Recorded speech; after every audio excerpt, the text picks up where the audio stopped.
The Martian by Andy Weir, 50 Shades of Grey by E.L. James, The Celestine Prophecy by James Redfield, Milk and Honey by Rupi Kaur. All these works of literature are now quite well known, some on the border of being cultural phenomena. Despite their disparate subject matter, all four of these works intersect at a meaningful point. They were all initially self-published. These, along with a plethora of other success stories, serve as inspiration for a multitude of aspiring authors who have chosen to self-publish their work. Our podcast, Homespun Script, is dedicated to telling their stories, talking with them about their work, and listening to their experiences as self-published authors. The goal is simple: provide indie and self-published authors with a platform to promote themselves and their work. While providing this space hopefully does help, we encourage all our listeners to further support these authors by writing positive and engaging reviews of their work on a platform we all know of but will remain nameless. Doing so is a simple, easy, and direct way of supporting them. And now, on to our guest.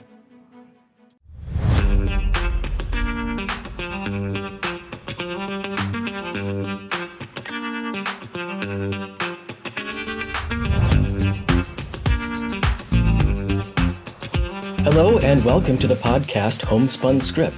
My guest today is Kimberly Davis Basso. Kimberly has authored several books, including the horror collection Next Door, a collection of 12 twisted tales, which was named a superb collection by Locus Magazine in their 2021 Horror Year in Review, and her memoir, I'm a Little Brain Dead, which documents her experience as a stroke survivor, which, strangely, can be classified as humor. Kimberly, thank you so much for joining us today. Hi, thank you. Happy to be here. Great. So I want to start right where that brief introduction leaves off, your memoir, I'm a Little Brain Dead, which deals with your experience as a stroke survivor. It's classified as humor, and that seems a little counterintuitive, but after reading the book, it definitely reads as humor. So taking this approach strikes me as an incredibly healthy reaction to a very difficult situation. Could you maybe say more about how and why you took this approach towards such a significant life event? Absolutely. Yeah. Well, first of all, thank you for reading it. I'm glad you found it humorous. You never know unless people laugh, right? So the main thing about I'm a Little Brain Dead is, spoiler, I survived. So if you take it in the context of surviving, it actually becomes a very joyful event. And I refer to it as the luckiest day in my life. As we all know, strokes can affect anyone. They come out of nowhere, right? You don't plan for it. Nobody expects it. And the results can really vary widely. And there've been a lot of great medical advances and so forth. But ultimately, at the end of the day, if you survive a stroke, you've had, to me, a really lucky experience.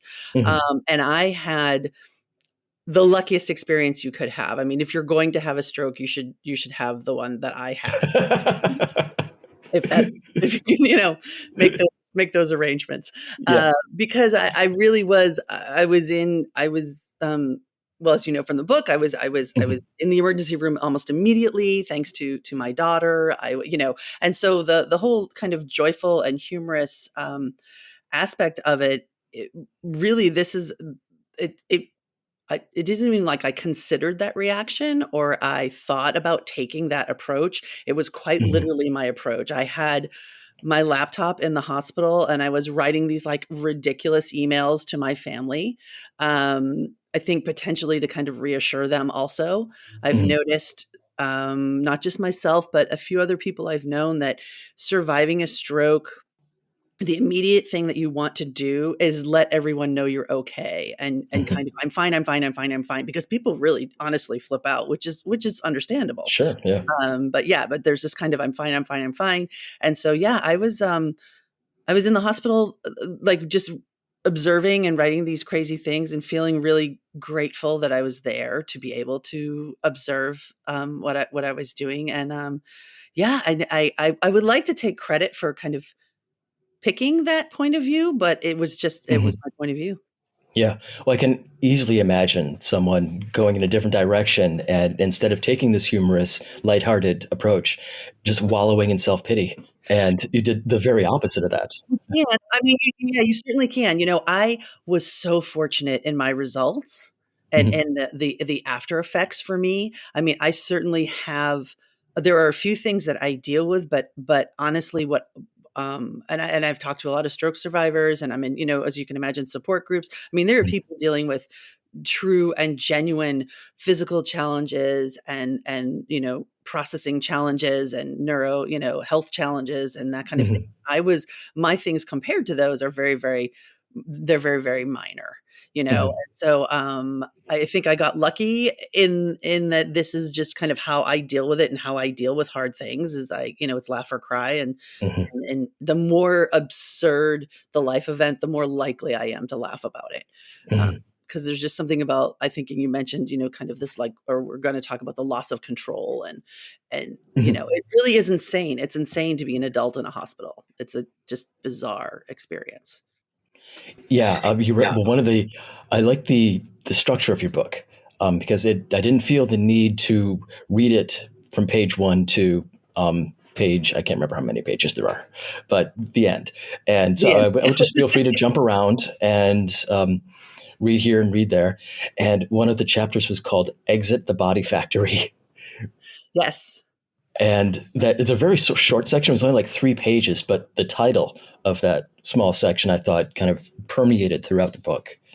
Yeah, it was, as an adult in a hospital situation, to suddenly find yourself in a place where you don't make any decisions, Hmm. where you don't really have a whole lot of say about what's happening to Hmm. you. And this isn't to say that I didn't have great care. I had phenomenal care.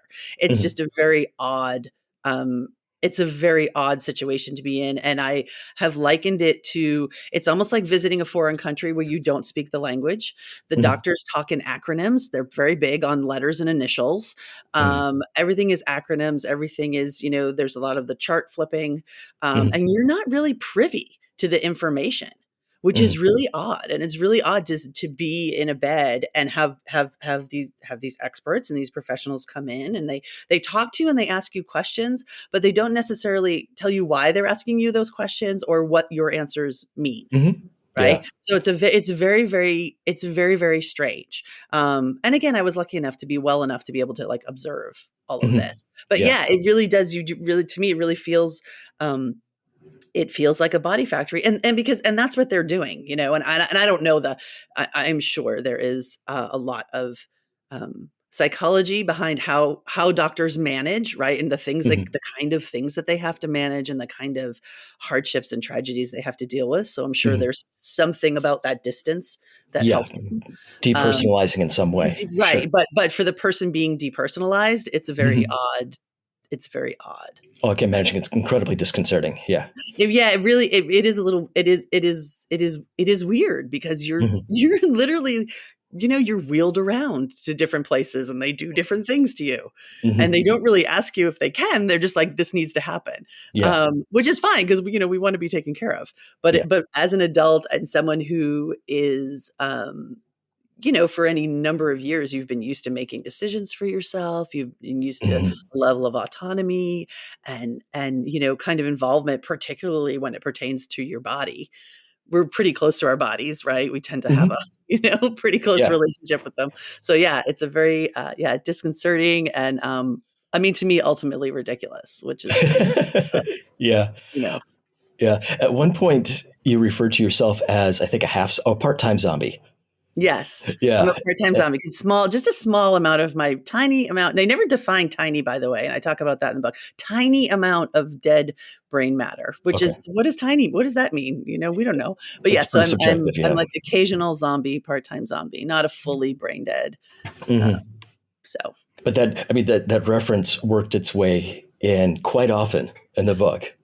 yeah, at the time. And one thing I think about zombies is they don't really have agency. And I'm not an expert on zombie lore or what the essence of a zombie is, but Yeah, references to The we Walking all Dead know the basics. become, Yeah. and they're sort of driven by just staying alive, just surviving, and not really being conscious or self-conscious. Yeah, definitely no room for self-consciousness. Anyone who's Mhm. ever been in a hospital can Mhm. tell you that, which is fine. I mean, you don't want that. You don't want them to be casual with you if they need to, like, pound on your heart and, make it work again. They don't want you there, no Right. false modesty, right? Mhm. But yeah, the zombie thing, I mean, at the time, I will say, I was very deeply into watching The Walking Dead, which I think is obvious from some of the acknowledgments and stuff. Mhm. And my husband and I really did. We were in the emergency room passing the time, playing the "How would we escape if the apocalypse hits now?" Mhm. kind of thing. And yeah, it all sort of linked up in my head. I think it was ultimately this easy, amusing way to refer to it, Mhm. that wasn't tragic. I mean, you tell people you had a stroke and they immediately, Right. of course, concern and they become very, very, very serious, right? And I'm Yeah. like, but I'm here, I survived, Yeah. hello. Yeah, so it's kind of a shortcut way to um, get to the fun part, the fun Mhm. fun part of a Fun stroke. part. It's such a good time. Yeah. Well, it was, as you say, an acute stroke because you have an adorable mind right at the Yes, it was an beginning. acute Yep, cerebrovascular acute one. accident. Yes, it was acute. Yes, yeah, yeah. I don't recommend it. As much as I joke, I don't recommend it. If you can avoid it, you Right. should definitely Yeah. avoid it. I hear you there. Okay. So looking at your bio, you've worn several different creative hats over the course of your career, Yep. authoring not only the books listed above, which are different in their own way, but you've also done a good bit of work in theater, from script writing to, and I got to hear more about this, training with Dueling Arts International. Yes. I'd love to hear your narrative on how this progression unfolded. Oh, sure. So I was, before I was an author, I was, Mhm. had a long career in theater and stage. I was a Mhm. director and producer for 20 years. Wow. And along the way, I did work with a great organization called Dueling Arts International. My teacher, mentor, friend, Greg Hoffman. It is, if you're not familiar, it's basically it's a stage combat organization. So Okay, it's this is about learning Dueling how to Arts fight. International. Yep, Yeah. learning how to fight, learning how to sword fight. I'm certified in like 12 different weapons. Oh my gosh. In theater, I did a lot of Shakespeare, and Okay. that sword fighting really comes into play. For contemporary work, it comes into play because we're talking about hand to hand violence, domestic violence, those kinds of things that Oh that yeah. we're trying to portray. And Mhm. so the study of it is really about how to do those things safely, first of Mhm. all, and how to do them honestly, and how we tell the story of whatever the violence in the story. Like, it's almost like its own scene. Mhm. And so it was, yeah, it's a great organization. Highly, highly recommend them. They do workshops Mhm. all over the place. Uh, and even if you're not an actor or you're not into theater, it's just fun to sword fight. Oh yeah. You're sword fighting in these great, one of my tests was, we did a recreation of the sword fight from The Princess Bride, Mhm. where we were left-handed and then we were right-handed. I didn't do Mhm. flips through the air, but that's fun. So yeah, so I worked in theater for about 20 or so years. Mhm. And then, and I had left, or kind of closed my company and kind of left and kind of stopped and was thinking, what's next? And then I had a stroke, Mhm. and people said, oh, are you going to write a play about it? And I thought, no, like, I didn't want to see it. And Oh, okay. mainly I didn't want to see it because I was alone with my children when it happened. And Mhm. I really didn't want to, I did not personally want to watch my children having to try to deal with this situation. It's just not an image. I didn't want that in my head. But I was writing up a storm, as we talked about. And so it's like, Mhm. where is all this going to go? Mhm. And so that's what actually led into the book, and this whole new format and this whole new style of creativity that is really interesting, very different than theater in that it doesn't expire. Theater has an expiration. Oh, okay. You make the show, and people come and see the show, and then the show Mhm. closes and it's Mhm. gone. And books don't really expire, and so that's Mhm. been a very really interesting transition to me. I mean, I'm a Little Brain Dead published 6 years ago this Mhm. month, and we're still talking about it, Yeah. right? I mean, to me, that's fascinating. I would think there would be a possibility of one of the scripts for your plays being reproduced, though, wouldn't there? Or not so much? Do you mean yes, yes, no, Okay. absolutely. But as far as the yes, scripts can be reproduced, but as far to me, as far as the art form, it Mhm. exists when the audience is sitting in front of Ah, the okay. stage. Do you Hmm. know what I mean? Yep. So like so every audience sees a different show, Sure. right? So that show only exists once, which I think Okay. is beautiful and Hmm. fantastic, but very, very different from a book, Hmm. Yeah. that kind of lives for a It's a while. different sort of lasting power and experience, I would It's a think. Yeah. different kind, Hmm. exactly, exactly. And the book can go anywhere. Sure. You have to be in a certain place and time to see a play, Oh, right, right, right. right? And the book, of course, can go wherever, Yep. On my right? Kindle. Or on it can go on your Kindle or wherever the bots decide to deliver it to, right? That's Uh-huh. the yeah, yeah. Cool. So, I'm sorry, I'm fascinated with this dueling arts international training that you did. Well, I want to yes, ask one more yes, question yes. about No, it. it's great. It's sword fighting. It's so cool. Come Yeah. on. So, but you get certified in stage fighting with a certain weapon. I mean, Yes. what's the process of getting certified? Obviously, you practice with it, and Yes. So generally you go to trainings, you go to uh, workshops, and you have to work your way, as you can imagine, up to a certain skill level. mhm, And then there are a couple of certifying organizations whose names escape me, but if you look at their website, you'd see. mhm. And so yeah, you would say the most basic one is rapier, single rapier, and Okay. so you would be certified at a certain level. There's kind of like beginner, advanced, Mhm. and so forth. And then if you want to actually become um, I was actually a fight director and a fight choreographer. Oh, Um, okay. so I was there. I was working for a while on the Mhm. weapons and stuff. Yeah, but you can, and there are people. I mean, mainly it's actors, as you would imagine, Yeah. but if anyone with an interest could learn, it's very interesting. It's a way of storytelling that looks, of course, incredibly violent, Mhm. incredibly dangerous, and yet at the same time you have actors who are taking care of each other 100%.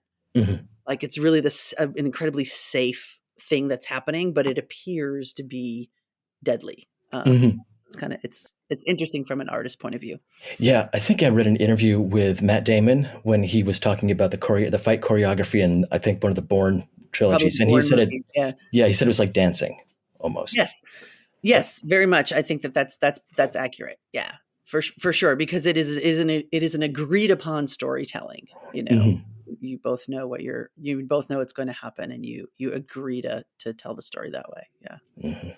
Very cool. so you should do it. You should try it. I'm very fascinated by it right now. It's Yeah. so fun. It's so much fun because you're pretending to kick butt. Mhm. And I remember my dad, because I was training, I was pretty heavy into it. And my Mhm. dad saying, do you think, do you think if something happened that you could do something? And I'm like, well, only if, the mugger knows what the choreography is, right? Oh. I could, okay, now you punch me here and then I do Right. that. Yeah, that's the only way that works. But yeah, Yeah. you should check it out. It sounds really neat.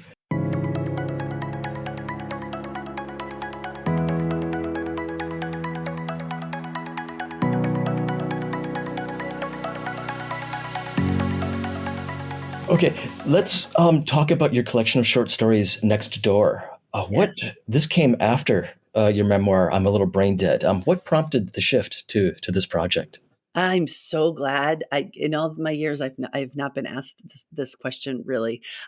So there were a couple of things. That my writing generally stems from questions, right? I have a question and I'm trying to Mhm. answer this question. And I went to a couple of things happened simultaneously. I went to a novel writing conference, and whenever I go to a conference, I always look through all of the workshops and I try to find the thing that I think is the least like what I'm doing, right? Mhm. The thing that I'm like, I don't know anything about that. I have no idea how that would apply. And so I went to a horror workshop, and they Mhm. were talking about horror, and they were talking about specifically tension and timing and release. And Oh, this is identical to humor. This is okay. identical to humor, right? Tension and release. That's what humor is. Mhm. And I thought, wow, that's really kind of interesting. And then I was on Twitter of all places, right? Which That's a people, horror story in and of itself. right, Yeah. potentially Yeah. refer. It is a horror story in and of itself. However, but I was so fortunate because I met two fantastic writers: a writer named Gabino Iglesias and a writer named Theodore Van Alst Jr., who we became, like online friends in that weird kind of Mhm. online way. And they were both horror writers. And so then I kind of was surrounded by horror writers and I started to kind of thinking about things. And then I was, always that question. I wonder if I could do that. I wonder if I could actually write a horror story. And so I wrote The Deep End of the Pool, actually. The final Okay. Yeah. story The in the last one. collection is the first horror piece that I wrote. And then we were in the pandemic. Hmm. And I had all kinds of questions and all kinds of weird little wonderings, like, I wonder what's happening behind all of these closed doors. I Oh, wonder what's going on. okay. Yeah, and so then I just kind of it's always an experiment for me, Hmm.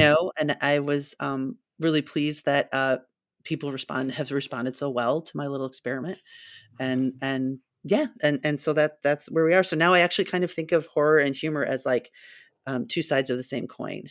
Okay. Yeah. I could notice that you're using the same writing voice in both books. It's mine. Some That's of my the, voice. yeah, yeah, I could definitely see that. Like the use of repetition here and there, but Yeah. very effective in both. I really noticed that. But yeah, very different. Well, what I would think of are two different subject matters. But yeah, It that seems it's, like it. Yeah, yeah, it seems like it, and it kind of there's one story, oh my gosh, I'm blanking on the name of my own story. Hold on a second. It's called it's oh my gosh. What is it? It's the uh, water one. Shimmer. There we go. Shimmer. Shimmer. Oh yeah. It's called Hmm. Shimmer. Yes. Okay. Um so I wrote Shimmer right after January 6th. And Oh. I was actually trying, to write a humor piece about it, and I just Mhm. couldn't get there. I just couldn't honestly, just couldn't get there. I just couldn't find anything that I found amusing or entertaining or in any way, like, humorous. Yeah. And so then it became a horror piece about a cult, and Hmm. that's where we ended up with Shimmer. So, Oh, okay. Yeah. yeah. Yeah. I saw some cultish themes in, I can't remember what was the name of it, To the Mountaintop, with Yes. the youth group who goes up to the mountaintop, and Yes. and the book with a capital B. It's never The made book. clear. Yeah. And I Book. knew. So I want to take a step back. You mentioned that during a lot of this was, I don't want to say inspired, but an outgrowth in part from COVID. And you described the book as makes you wonder about your neighbors. Yes. Yes, we all well, we did. We all kind of, like, went home and closed our doors, Hmm. and I was, doing my little experiments in horror Hmm. stories and really just wondering, about, all of these little individuals. I'm writing about very much about, like, little, individuals and Hmm.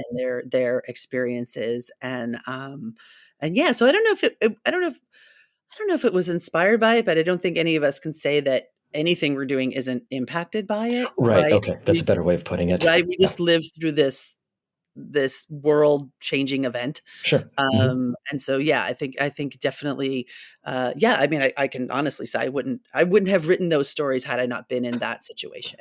Hmm. Okay, that makes a For lot more sure. sense. Yeah, there was what I maybe thought was an uncharacteristic lack of zombies, since there's so many references to zombies in The Walking Dead, and in I'm a Little Brain Dead, and Yes. then here, none really. It's No, no, yeah. no. I know I left my zombies alone for a while. There Mhm. is there is a there is a zombie story in the next book, Oh, in the okay. next collection, in Revolve. But, yeah, I think, we explore different things, and I wasn't really looking for horror story, classics. I wasn't really looking Hmm. for kind of the, standard monsters.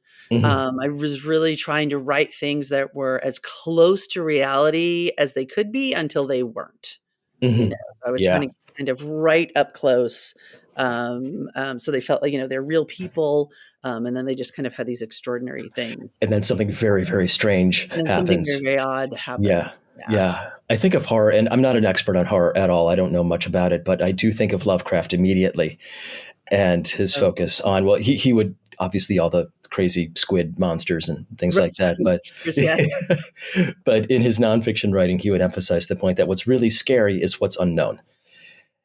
Well, sure. I mean, that's what Yeah. we're all afraid of, Mm-hmm. right? I mean, that's where that's where all of our prejudices come from, and that's where all of it, Mm-hmm. right? Is that I don't know what this is, I don't understand what this thing is, so I'll be afraid of it, Mm-hmm. Yeah. right? Which is an option, Mm-hmm. not always the healthiest option in Sure. day-to-day Yeah. life, And right? not being able to control it or not being in control of Not the being able to control situation. that fear and Yeah. or control the situation for sure. Mm-hmm. Yes, yeah, Yeah. lack of autonomy and all of those. Mm-hmm. Yeah, there's a million things to be afraid of. Oh yeah. We don't have to look very Right? far. Yeah.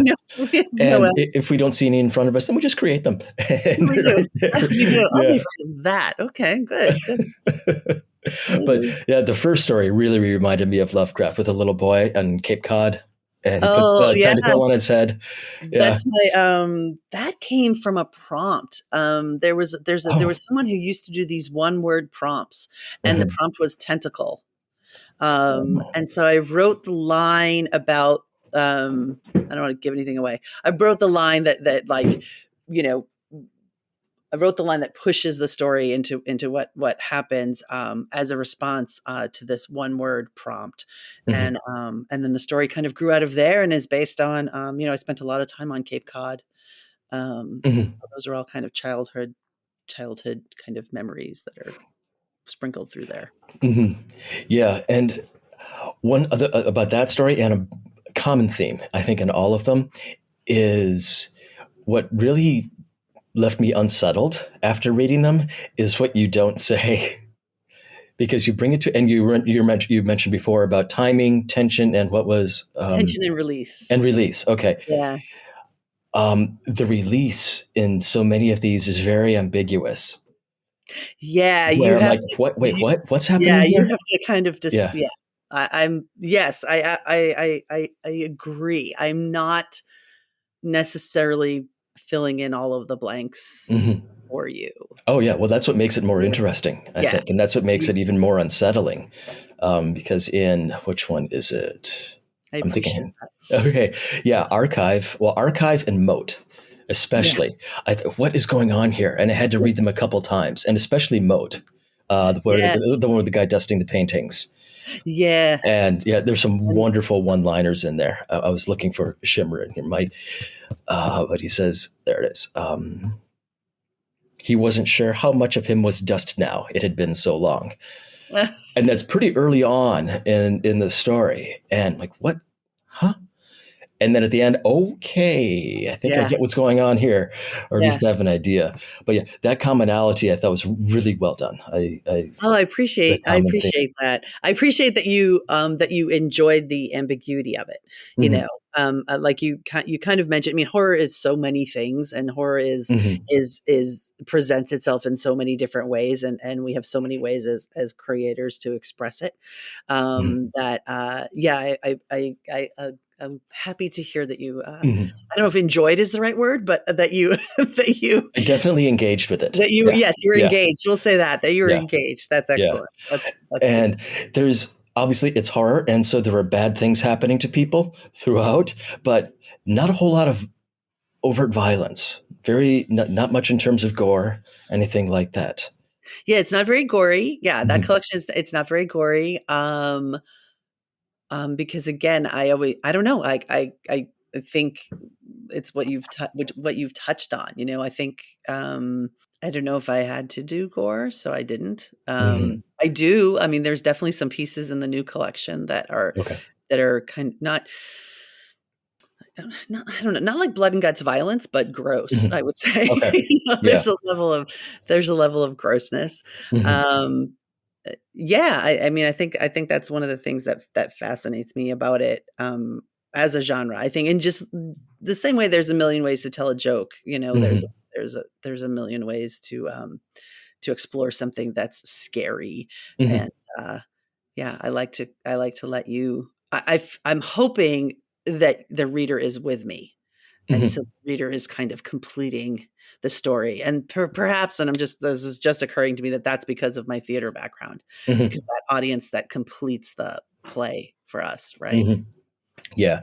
And it made me think back to This is my lack of understanding of horror, but it made me think back to the movie Evil Dead 2, which is basically just all gore. It's blood everywhere and chainsaws and all kinds of fun stuff like that. But Yeah. it isn't scary at all. It ends up being a comedy.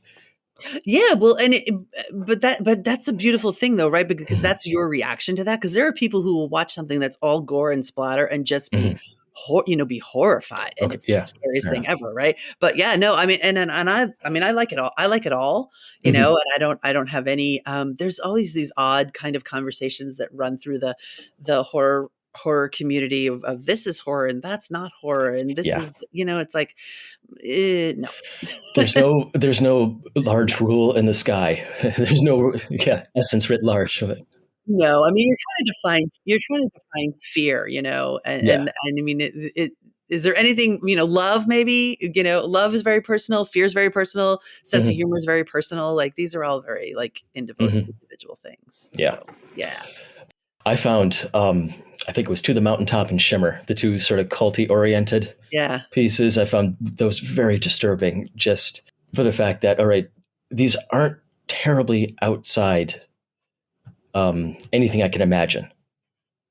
They're very They yes, could they're close. happen They're in the close. sense. They Yeah. yeah, yeah. Well, and you can it doesn't take much to look around and see, that there absolutely are people that I are following a path that I don't understand. Hmm. They're clearly being, there's clearly information coming to them that they're accepting that to me seems absolutely ludicrous. Hmm. And I really wanted in Shimmer, there's a couple of moments I wanted in Shimmer, I wanted her to have the opportunity to change her mind. Oh, You okay. Yeah, know? yeah. So there's a Hmm. couple of things, there's a couple of little, events in there. There's like an event with a bird that kind of interrupts her train of thought. Like, Hmm. I wanted her to have these opportunities, these little signposts that, like, this Hmm. is not going to end well. Right. Like, can you see where you're going? Can you see where you're going? Mm. And, of course she doesn't see where she's Right. going. Yeah. So And that's even scarier where people do have kind of the agency to get out of a sort of situation like that. And yeah, and it's very they'll, frustrating. And I think it's yeah. very hard to understand, from outside. Hmm. Right? It's very hard to understand, where like, what is happening Right. in your What's going brain? through their head? How do they think this is going to end up? What is going Yeah. through that?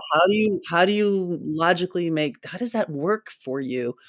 Yeah, so it's a very strange times we're living in. Hmm. Yeah. I do want to talk about Moat for a little bit, the one about Yeah, the guy let's talk dusting the about remote. paintings, just because I think I read it 3 times, and Oh, wow. I think I need to read it again.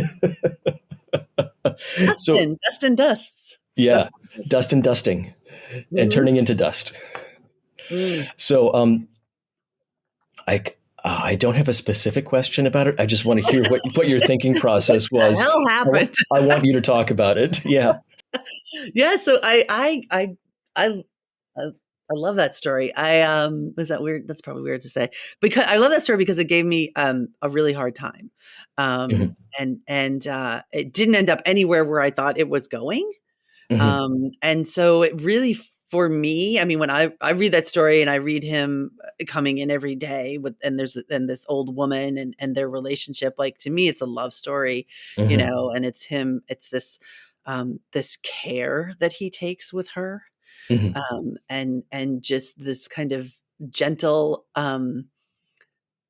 passing of this torch, Hmm. where he's just kind of there, um, witnessing and caring and, it probably sounds odd given, the subject matter, and if you read it, if you're listening to this, you'll know why I'm saying it sounds odd, but it's really a little love story, it's this Hmm. kind of, um, moment, this opportunity for these 2 humans to kind of share this Hmm. very odd, um, thing. It's a very odd arrangement that they have. Yeah. Yeah. It's Yeah. I'm you're sorry. like, It's what very really difficult. is going on there? Yeah, it's a strange little story, but it just kind of the more I wrote it and the more I understood, where it was going and what he was really assisting her with, Hmm. just kind of okay, that this makes sense. And I don't know. I don't think I've answered any questions that you have in your head. Well, that's okay, because I think I'm coming to realize right now that it's difficult to talk about that story without giving anything up Yes, yeah, a little bit. or giving away a spoiler. And I almost regret putting you in that position, but it's such an Don't awesome worry. No, story. I loved it so no, much. not at all. Because I'm Uh, happy to talk about it because I love it. Because again, as I said, as a writer, it really was. It gave me a hard time, mhm, but I'm really really happy that I kept at it mhm. and figured it out, because I really like how it turned out.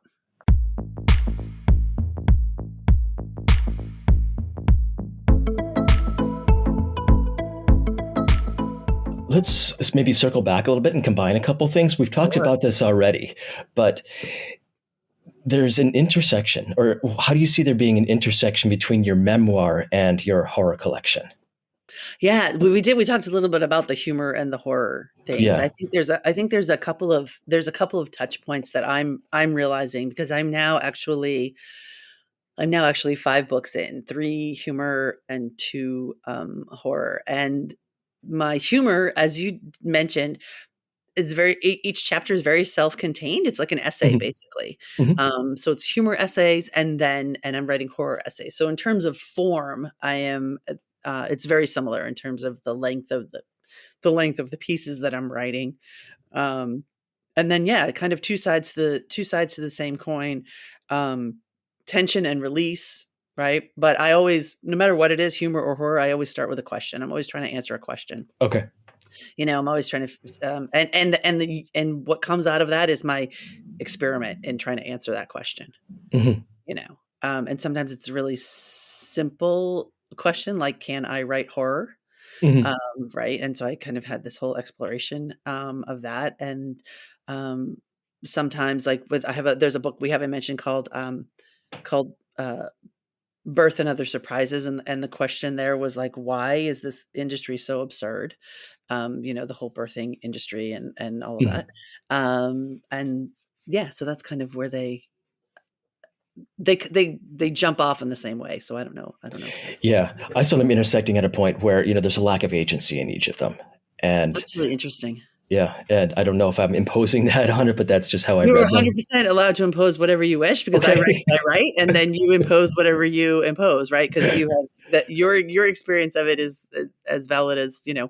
experience of it, Yeah, right? I'm Because now pretty it's out sure that's there. colored. Yeah, I'm pretty sure that's colored by what I've been reading recently as well. But yeah, So you're kind of aware of those things and you're looking for yeah. Yeah. yeah, yeah. Yeah, no, I So think you lack of mentioned. agency. Okay. Go Oh, go ahead. ahead. No, Yeah, I lack think of, that lack of agency is reasonable. I can see that connection for sure. and I was expecting it more in when I read the blurb for your book, the I'm a little brain dead before, and I kind of had an impression of going in. I'm thinking, okay, this is going to be about touching a little bit on lack of agency in terms of like cognitively how you worked through the stroke. But it seems like cognitively you're completely spot on.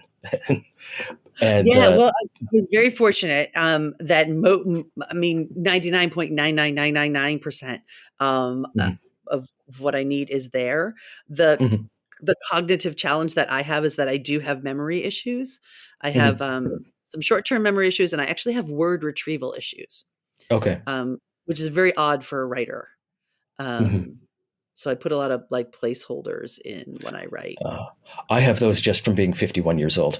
So, Yeah. Yeah, well, it's funny because people will tell me that, because the stroke happened when I yeah, was 44 and it's 10 years ago, and so people will tell yeah. me, "Oh, it's because you're older," and I'm like, "No, completely different. Like, this is literally the day after the stroke. Like, this is something Mhm. that was Oh, okay. happening there." Not Yeah, a and I'll have gradual. these weird moments where I say, um I'll be trying to think of the word umbrella, and so I have to write that thing that covers you in the rain, like, I have odd like, my Yeah. drafts are filled with these odd little, like, Okay. descriptions of, like, I'll get that. I'll get back to that word Mhm. later. Yes, but now I also have the age version of the Right. memory issues, so it's Yeah. fun. It's fun. Yeah, but the lack of agency seemed mostly to come from your experiences in the hospital. It did. Yeah. Yeah, it did. Again, because yeah, my recovery and rehab, again, very, very fortunate. So it was more about that very odd situation of Hmm. not being in charge of yourself Hmm. at all, you know, at all. I mean, they Yeah. wake you up when they want to wake you up, and it's Yeah. it's strange as an adult. Yeah. Asking you 20 times, are you on any medications? Are you on any Yes. Are you on a medication? yes? That was hilarious. No, emergency rooms are fascinating. Yeah, Wow. it's a fascinating process, and I weirdly I have been in them a couple of times for just weird. I wrote about it also in the book, like other brain dead times. Like I Hmm. managed to dehydrate myself a couple times, and Hmm. really, really brilliant work. But yeah, emergency rooms are very, very strange because what I've realized from being there and eavesdropping is that people lie. People lie all the time Wow. about their medical conditions or about what's going on with them. So I think you Hmm. know, in defense of the people asking those repetitive questions, I think they have to because they're Yeah. not necessarily being told the Sure. truth about what's going on with people. Yeah. But yeah, it is odd to say, kind of over and over and over Hmm. and Yeah. over. Yeah. Well, an emergency room seems to be not the best place to lie about something like that. Like really dumb It place. does, But but I hey, think people have come in and maybe I'll be honest with you, the things that I've seen are maybe, they've taken something they're not supposed to, or okay, they're on sure. something or they were a drinker and they're not, or Hmm. there's something that there's something that they perceive that they're not supposed to be doing. Right. And trying to hide And it. so they kind Yeah. of so in that sense, I guess that goes along. It's a very childlike situation. Hmm. Yeah. Nobody wants to get in trouble, Right. Yeah. right? But No they're one wants really to get scolded. no Yeah. one's yeah, but they can't really fix you. They can't fix you if they don't know what's Sure. going on, Yeah. right? So that's the hard Yeah. part.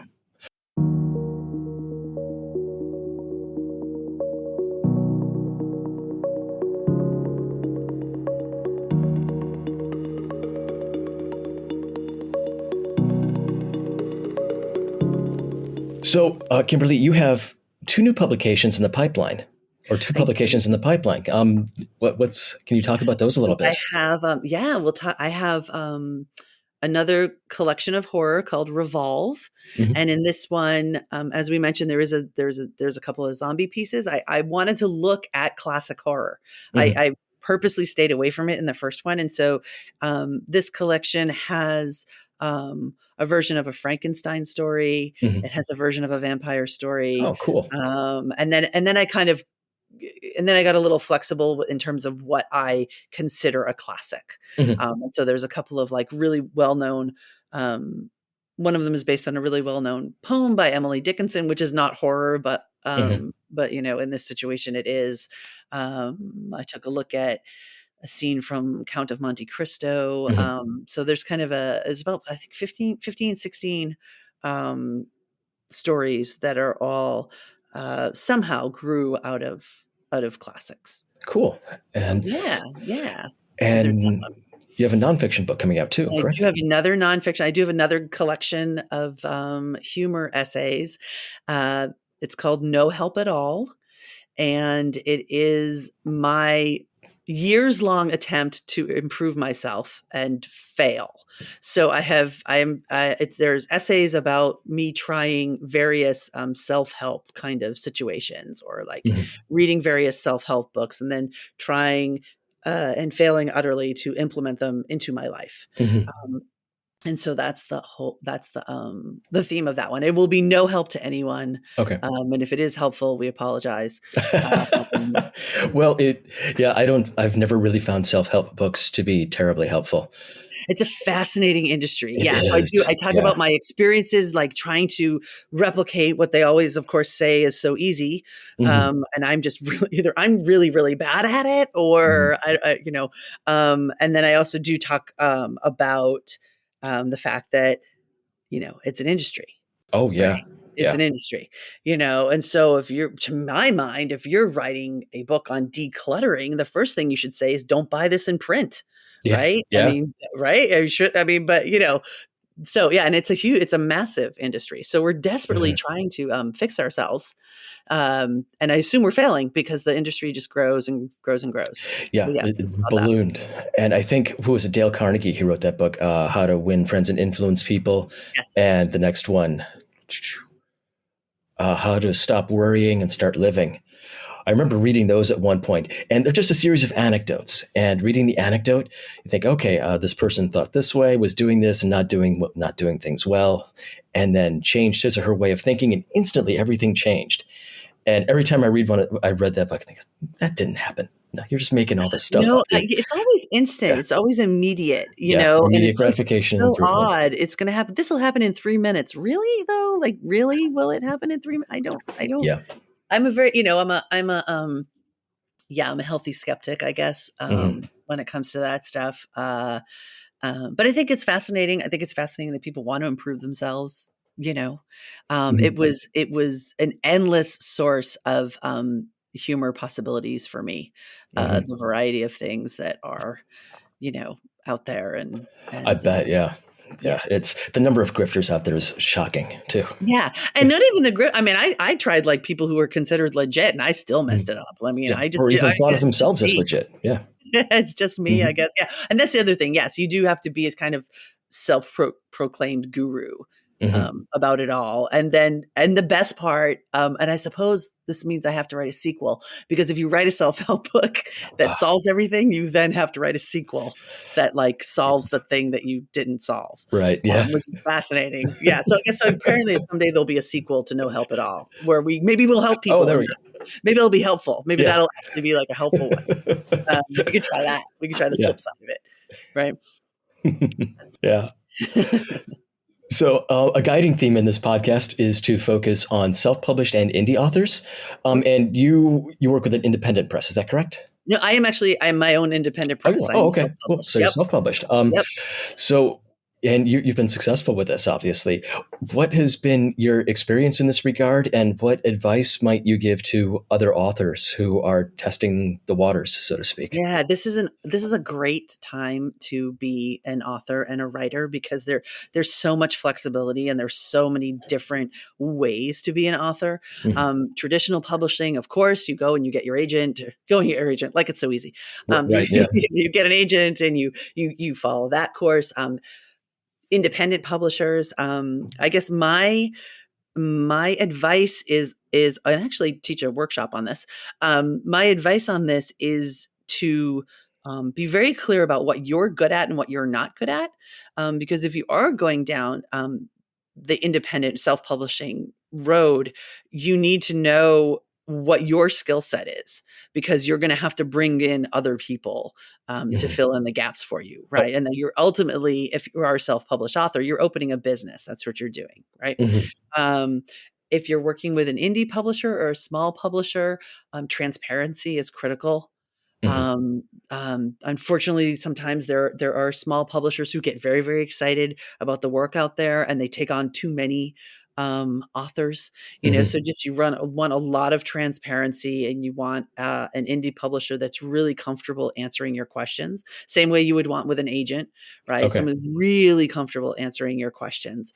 How's it going to work? What's the pay scale? How does that payment work? How do the Mhm. royalties work? What's your marketing plan? How are you going to promote my book? How are you going to promote me? Like all Mhm. that stuff. Yeah. And then which brings me to the overarching thing, which is that there's no version of this where you don't have to promote, Right. um, no matter what your path is. No matter what your path is, right? Mhm. I mean, Oprah can publish a book and never say a word about it, and it will be a bestseller, right? Because she's Oprah. Mhm. Yeah. That's how that works. The rest of us, when Stephen King mentions on his Twitter, "Oh, I have a book coming out," that is promotion, right? Yep. That's promotion. Everyone has to do it, and it's just a so you got to figure out what you're comfortable with, Mhm. and you can think about that way before you publish anything, or way before you even finish anything. Mhm. How are you gonna share your work with the world? Um, and so that would be my yeah. Ask yourself all these questions. Mhm. Before you jump into one area or another area, right? Yeah. A fairly common characteristic of some of the self-published authors on here is they wanted to maintain complete creative control over what they were doing. Was that the case with you as well? Yeah, no, I don't know. Uh, I think for me it's because of the theater background and I was a producer. mhm, So it was just a kind of skill set that I had.